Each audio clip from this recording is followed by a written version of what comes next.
दिया, हमें मार दिया, हमें कत्ल कर दिया, सब बर्दाश्त कर लिया, लेकिन अब इससे आगे नहीं बर्दाश्त करेंगे। आज उलमा की जो इज्जत है सिर्फ इसलिए तुम्हारी पगड़ियां, तुम्हारे जुब्बे देख करके कौम इज्जत नहीं करती, सिर्फ इसलिए इनके दिलों में तुम मचलते हो कि तुम मुस्तफा करीम की बातें करते हो। अगर अल्लाह के नबी सल्लल्लाहु तआला अलैहि वसल्लम ने सवाल कर लिया पकड़ करके कि तेरे जिंदगी में, तेरी जवानी में मुझ पर तो लोग रंगीला रसूल कह रहे थे, तू क्या कह रहा था? तू क्या कह रहा था उस जमाने? तुम क्या कहोगे? जिस कौम के सामने उनकी नबी की तौहीन होता हो और वह कौम सुनने के बाद भी खामोश होता है, तो उस कौम पर अल्लाह की अजाब नाजिल होता है। मुअज्जज़ सामीने इकराम, मेरे दोस्तों और बुजुर्गों, अल्लाह तब तक उस कौम की हालत नहीं बदलता है जब तक वह कौम अपने आप को न बदल ले। मेरे दोस्तों और बुजुर्गों, ये वीडियो मुफ्ती सलमान अजहरी साहब का है। मुफ्ती साहब जो पैगाम दे रहे हैं उसे हर इंसान को सुनना चाहिए। मुफ्ती सलमान अजहरी साहब वो मुजाहिद है जिन्होंने नामूसी रिसालत के लिए जेल तक भी गए हुए हैं।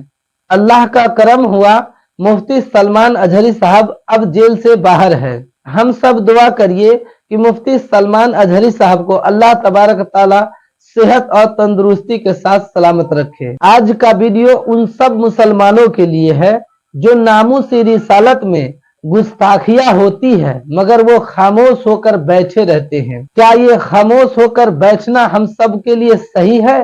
क्या ये मुसलमान होने की दलील है? आज का वीडियो बहुत ही खास होने वाली है, तो आइए इस वीडियो को हम और आप देख लेते हैं। उम्मीद करते हैं कि ये वीडियो आप लोग पूरा से देखकर जाएंगे इंशाअल्लाह। तुम बरस में एक मर्तबा 11वीं करके और फातिहा नियाज करके समझते हो इस्लाम का हक अदा कर दिया। यहां तुम्हारे नबी की अजमत पर रोज बरोज हमले हो रहे हैं। आज कुफ्र खुल करके आया है सामने, नहीं देखते आप? कुफ्र खुल करके सामने आया है तासुब के साथ। हर शहर में जाते हुए गुंडे ललकार रहे हैं इस्लाम के खिलाफ हमारे मुल्क में। अगर मैं खुल करके आया तो मेरा क्या जुर्म है इसमें? मेरा क्या कसूर है इसमें? क्या आप भी मैं ना बोलूं? हाँ, आज तुम्हारे पास ताकत है, पावर है, जो कुछ भी हसर और रसूख है, इससे ज्यादा क्या करोगे कि तुम मुझे जेल में बंद कर दोगे? मैं कल की तफसीर में भी यही कहा। एक मौलाना साहब ने कहा क्या आप इतना बोल रहे हैं, आप पर ऐसे एक्ट लगाए जाएंगे कि जिंदगी भर आपकी जमानत ही नहीं होगी। आप पर ऐसे कानून लगाए जाएंगे कि आपकी जिंदगी भर जमानत ही नहीं होगी। मेरा दिल ये कहता है, ऐ लोगों, इस तरह जी कर फायदा भी क्या? ऐसी आजादी किस काम की जिसमें रोज उठते साथ मेरे नबी की शान में गुस्ताखियां हम सुन रहे हो और हुजूर को कोसा जा रहा हो, हम खाते पीते घूम रहे हो। इससे बेहतर है कि जेल की कोठरी में हम जिंदगी गुजार लें, कल बारगाह मुस्तफा में उठने वाला चेहरा तो रहे हमारे पास। अगर अल्लाह के नबी सल्लल्लाहु तआला अलैहि वसल्लम ने सवाल कर लिया पकड़ करके कि तेरे जिंदगी में, तेरी जवानी में मुझ पर तो लोग रंगीला रसूल कह रहे थे, तू क्या कह रहा था? तू क्या कह रहा था उस जमाने? तुम क्या कहोगे? ऐ अल्लाह के नबी, मैं मजदूर था, मैं कुछ नहीं कर सकता था, मैं गरीब था, काम काज करता था, मैं कुछ नहीं कर सकता था। याद रखो, उस वक्त मेरे आका तुम्हारे सामने बिलाल हबशी को लाकर खड़ा कर देंगे। ये क्या था बिलाल? ये तो गुलाम था। इसकी पीठ पर सिल रख करके पीठ गला दी जाती, तब भी अपनी जुबान पर मेरा नाम लेना नहीं छोड़ता था। तुम कौन सी मजदूरी की शिकायत ले जाओगे? बहाना करोगे अल्लाह की बारगाह में, रसूल की बारगाह में बहाना करोगे?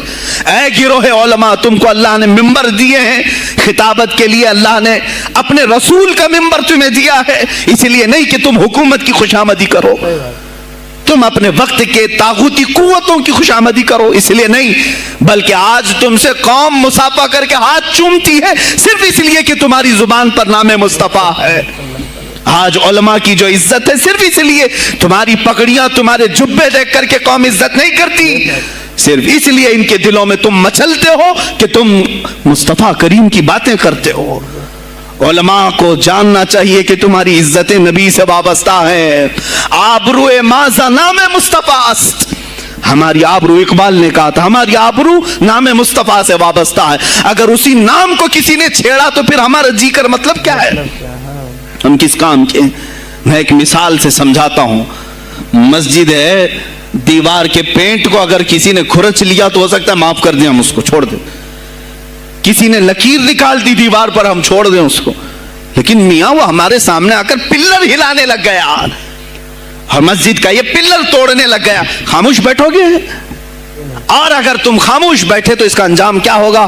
اس نے پلر ہلایا تو صرف پلر نہیں ٹوٹے گا, یہ چھت پورا سب کے اوپر گرے گا. آج ظالم کفار پورے تمہاری جڑ کو ہلا رہے, میرے نبی کی ذات کو, سیدھے مصطفیٰ کریم کی ذات کو ہلا رہے ہیں. اللہ کے حبیب صلی اللہ تعالی علیہ وسلم کی ناموس کو ہلکے میں مت لینا میرے عزیزو. لاکھوں جانیں جاتی ہیں, جائیں اسلام پر. حضور اکرم صلی اللہ تعالی علیہ وسلم کی ذات کو ہلکے میں مت لینا. اور اگر انہوں نے ہلانا شروع کیا ہے اگر حضور کی ذات پر, حیرت ہو رہی, 25,000 پوسٹ تم میں سے کس نے کمپلینٹ کی؟ سائبر کرائم کو کمپلینٹ کر سکتے تھے. ہمارے جذبات کو ٹھیس پہنچا ہے. ہم آزاد ملک میں رہ رہے ہیں, میرے نبی سے چھیڑ چھاڑ کیوں ہو رہی ہے؟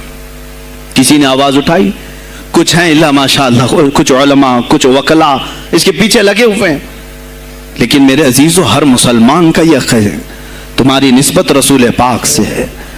اب انہوں نے ہلانا شروع کیا تو انتظار کرو, جس دن یہ چھت گرے گی عذاب بن کر سب پیچھے جائیں گے, سب اس میں گرفتار ہوں گے. انشاءاللہ العزیز ہم مہم چھیڑیں گے, ہم مہم چھیڑیں گے اس بات کی. اگر آج تم کثرت میں ہو تو اس کا کیا مطلب, جو چاہے تم کر لو گے. ہم اتنے گئے گزرے تو نہیں ہیں کہ ہمارے نبی کے اوپر بھی تم چلے جاؤ. ہاں ہمیں رون دیا, ہمیں مار دیا, ہمیں قتل کر دیا, سب برداشت کر لیا, لیکن اب اس سے آگے نہیں برداشت کریں گے.